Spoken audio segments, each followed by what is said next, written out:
My boyfriend said I was too ambitious to be wife material.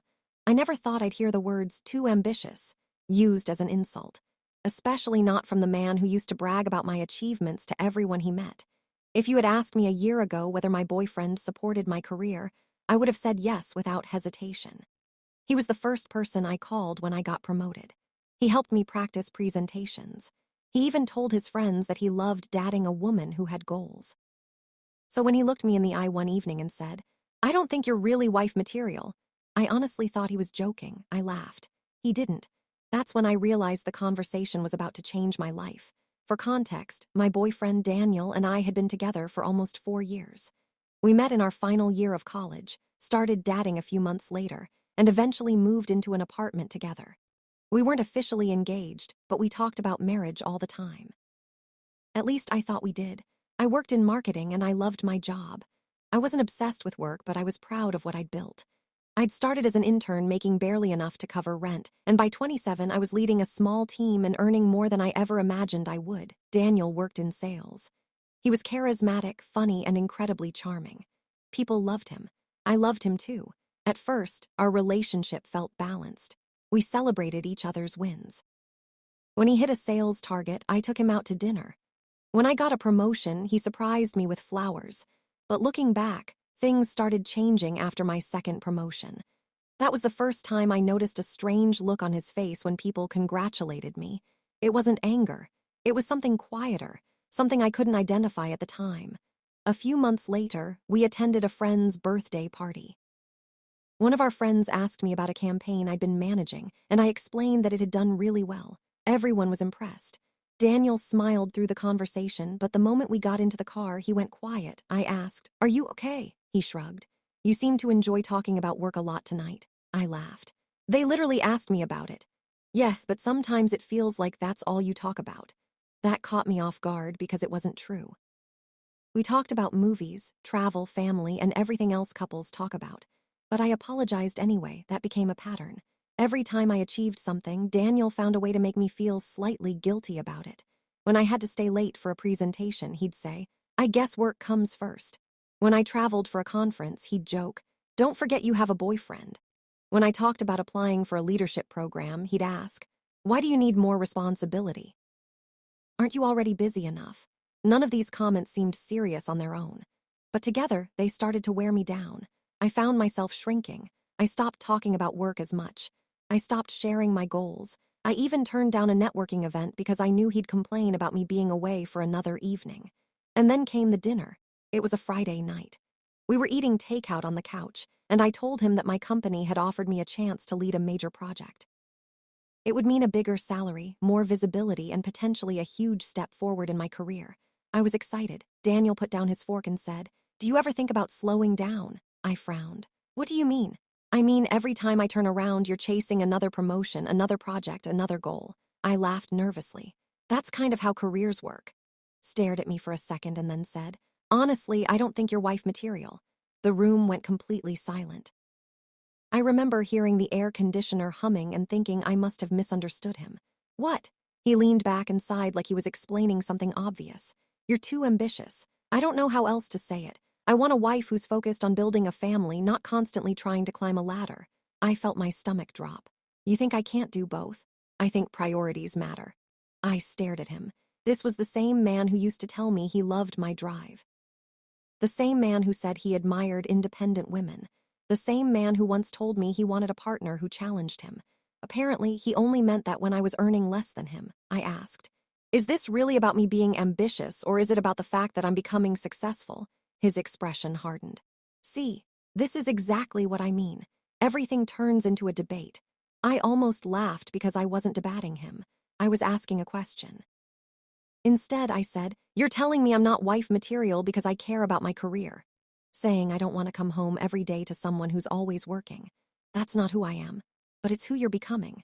That sentence hit harder than I expected, because for a moment I wondered if he was right. Maybe I had changed. Maybe I was becoming too focused on work. Maybe I was missing something important. But then I thought about my actual life. I cooked dinner most nights. I planned our vacations. I remembered his mother's birthday. I supported him through a stressful job change. I made time for our relationship constantly. The only thing I'd done was succeed at my job, and somehow that had become a problem. The conversation ended with me going to bed early because I didn't trust myself not to cry. The next morning, Daniel acted like nothing had happened. He made coffee, asked if I wanted breakfast, and started talking about a football game he'd watched. I sat there thinking, did he really just tell me I'm not wife material and then move on like it was a normal conversation? I finally said, "Are we going to talk about last night?" He sighed immediately. "I knew you were going to make this a big deal." "Big deal? You questioned our entire future together." I was being honest. "Doesn't make something less hurtful." Rubbed his face and said, "Look, I'm just thinking long term. I want a family. I want kids. I want a home where someone is actually present." I am present. Physically, yes. Mentally, you're always thinking about work. That wasn't true, but I could tell he'd already decided it was. Then he said something that changed everything. "Mom always said a man needs a woman who makes his life peaceful. You're amazing, but you're not exactly peaceful." I just stared at him. After 4 years together, after supporting him through every career setback, every bad month, every moment of self-doubt, I was being compared to some imaginary version of a perfect, quiet wife who existed only in his head. I asked, "So what exactly do you want from me?" He hesitated. "I just want you to stop acting like your career is the most important thing in your life." I wanted to scream that it wasn't the most important thing. But I also didn't want to apologize for caring about it. Instead, I said, "I think you want me to become smaller so you can feel bigger." His face went cold. "That's not fair. Isn't it?" He stood up, grabbed his keys, and said, "I'm going out. We'll talk later." Door slammed behind him. I sat alone in our apartment for almost an hour, replaying the conversation over and over. Part of me wanted to call my friends and vent. Another part of me was embarrassed. Because admitting that the person you love sees your success as a flaw is a humiliating thing. Eventually, I called my older sister. I told her everything. When I finished, she was quiet for a few seconds and then asked, "If he got a promotion tomorrow, would you call him less husband material?" "No." "Then why are you letting him convince you that your success makes you less worthy of marriage?" I didn't have an answer. And that was the moment I started realizing this wasn't just one argument. It was a pattern I had been ignoring for a very long time. I wish I could tell you that was the end of it, that I walked out, blocked his number, and immediately found someone who appreciated me. Real life doesn't work like that. For the first week, I questioned everything. Maybe I really was asking for too much. Maybe I should have been less focused on work. Maybe successful women really did intimidate men. Those thoughts kept circling in my head until something happened that changed everything. It started with my best friend, Natalie. She invited me over for dinner after noticing I hadn't answered many of her messages. The moment I sat down, she looked at me and asked, "Okay, what actually happened?" I tried to laugh it off. "It wasn't that dramatic." She folded her arms. "If you start a sentence with 'it wasn't that dramatic,' it usually was." So I told her everything from the beginning, the comments, the little jokes, the pressure to slow down, the speech about not being wife material. I expected sympathy. Instead, Natalie looked genuinely confused. "Wait, he wanted you to quit a career you love because it made him uncomfortable. I guess he called that compromise." When she said it out loud, it sounded ridiculous. I hadn't realized how much I'd normalized his behavior. She leaned forward. "You know what's interesting?" "What?" "You never asked him to dream smaller." That sentence stayed with me because it was true. When he talked about buying investment properties, I cheered him on. When he wanted to take expensive business courses, I encouraged him.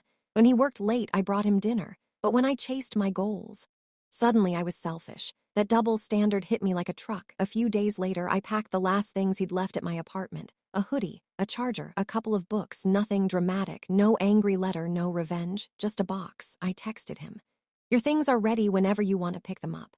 He replied almost instantly. "So that's it." I stared at the screen. What exactly was he expecting? That I'd apologize? I simply answered, "Yes." He came over that Saturday afternoon. The conversation started politely enough. He thanked me for packing everything. I handed him the box. He carried it to his car. Then, instead of leaving, he walked back. "Been thinking." I stayed quiet. "I still think you're making a mistake." Almost laughed. "You still think my job is the mistake?" "I think your priorities are."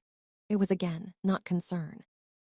"Not love, control disguised as advice," he continued. "You'll understand when you're older." That caught me off guard. We were only a year apart. Just know what makes relationships last. I finally asked the question I'd been holding on to. "So if you got offered your dream promotion tomorrow, would you turn it down for me?"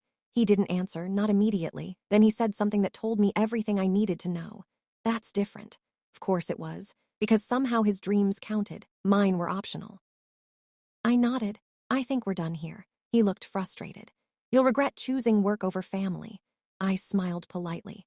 No, I'm choosing a partner who doesn't make me choose. The first time in months, I felt peaceful. He drove away. I went back inside, closed the door, made myself a cup of tea, and sat in complete silence. It wasn't a dramatic movie ending. There were no fireworks, no victory music, just relief. Over the next few months, life became surprisingly calm. Without constant criticism, I found myself enjoying work again. I accepted a leadership project I'd almost turned down because of his opinions. The project wasn't easy. There were 12-hour days, unexpected problems, clients changing their minds every 5 minutes. But I loved every second of it. At the end of the project, my director called me into his office. He smiled. Been watching your work. My heart started racing. He slid a folder across the desk. Inside was an official promotion. Not only that, it came with a salary increase that honestly shocked me. I walked back to my desk trying not to grin like an idiot. For years, I dreamed about reaching that position. Now it was real. That night, my family took me out to celebrate. My younger sister hugged me so tightly I thought she'd crack a rib. You actually did it. I guess I did. Even my parents, who usually kept celebrations simple, couldn't stop smiling. My mom looked at me and said, "I'm proud that you never gave up." Those words meant more than the promotion itself, because there was a time I almost did give up, not because the work was hard, but because someone convinced me that succeeding made me less lovable. Around that same time, something unexpected happened. An old mutual friend called. We chatted for a while before she hesitated. "So, have you heard about Daniel?" I hadn't, and honestly, I hadn't been curious either still. I listened. I wasn't planning to ask any questions. Daniel was part of my past, and I wanted to keep him there. Still, my friend hesitated for a moment before saying, "He's engaged." I smiled politely. Good for him. I figured you'd say that. There was another pause, but it's been a little messy. I wasn't interested in gossip, but she continued anyway. "What I've heard, he's having a hard time accepting that his fiancée has a demanding career." I blinked. Seriously, she laughed awkwardly. I know, the irony isn't exactly subtle. Apparently, his fiancée was a physician who regularly worked long shifts. Some weeks she barely had a predictable schedule, and emergencies often came first. According to our mutual friend, Daniel wasn't happy about it. He complained that she spent too much time at the hospital, that she canceled dinner plans, that she wasn't available whenever he expected. As I listened, I felt something unexpected, not satisfaction, not revenge, just clarity.